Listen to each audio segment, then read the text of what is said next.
Bismillahirrahmanirrahim. Assalamualaikum warahmatullahi wabarakatuh. Nama saya Zaidan Nazar Al-Ghifari dari jurusan Tasawuf dan Psikoterapi Fakultas Usuluddin.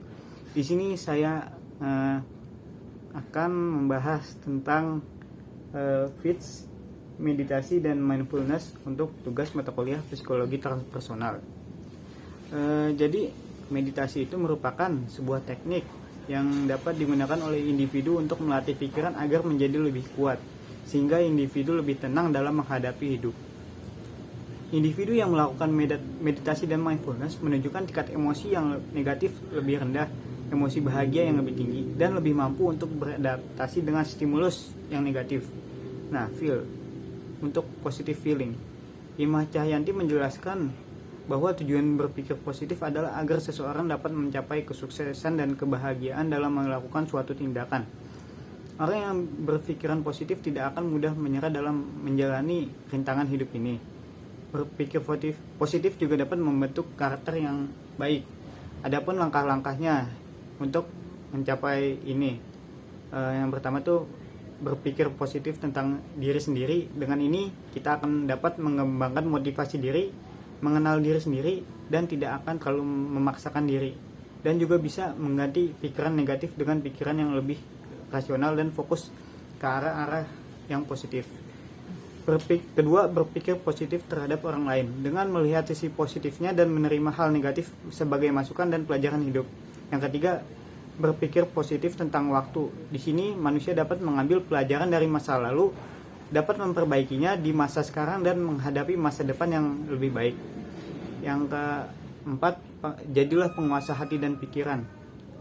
Karena di sini dapat akan kenyamanan dan ketidaknyamanan. Oleh karena itu, untuk membuat pilihan yang baik diperlukan pemikiran yang positif. Yang kelima, memahami arti kepuasan dan kebahagiaan. Lalu imagine, yaitu metode relaksasi untuk membayangkan tempat dan peristiwa yang terkait dengan rasa relaksasi yang menyenangkan. Di sini memungkinkan klien memasuki keadaan atau pengalaman relaksasi. Tekniknya yaitu berdasarkan penggunanya ada beberapa.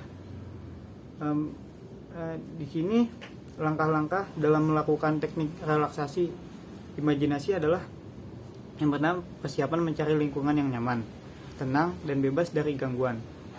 Lingkungan yang bebas dari gangguan sangat dibutuhkan oleh klien agar dapat lebih berkonsentrasi pada imajinasi yang ingin dipilihnya. Klien harus dididik mengenai manfaat yang akan diperoleh dari relaksasi imajinasi ini.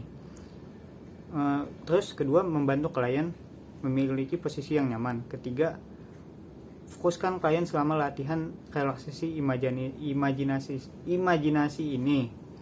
Setelah itu, bantu klien untuk dapat memberikan gambaran bayangan yang lebih detail, dan dukung klien untuk menggunakan seluruh inderanya dalam menggambarkan citra dan lingkungan citra.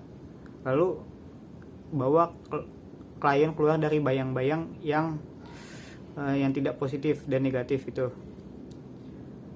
Lalu terakhir, berikan motivasi kepada klien untuk mempraktekkan teknik imajinasi ini secara sendiri. Lalu yang ini ketiga, melakukan.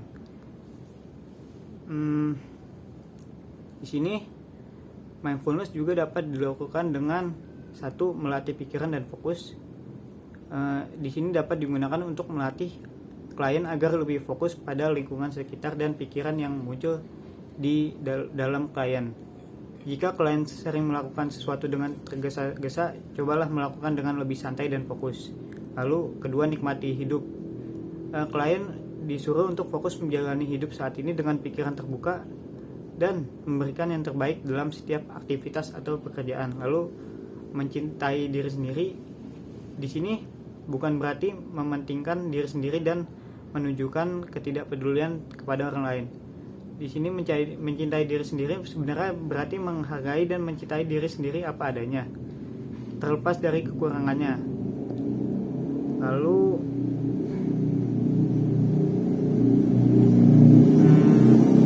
di sini klien bisa mengurangi stres.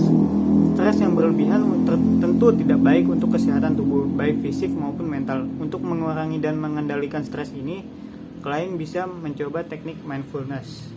Teknik mindfulness ini mendorong klien untuk lebih fokus pada stres yang klien rasakan dan membuka pikiran klien untuk menghadapi stres dengan cara yang lebih positif.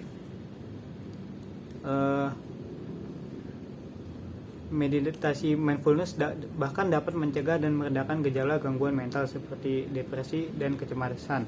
Lalu yang terakhir, metode share. Di sini share itu sangat penting dalam kegiatan ini.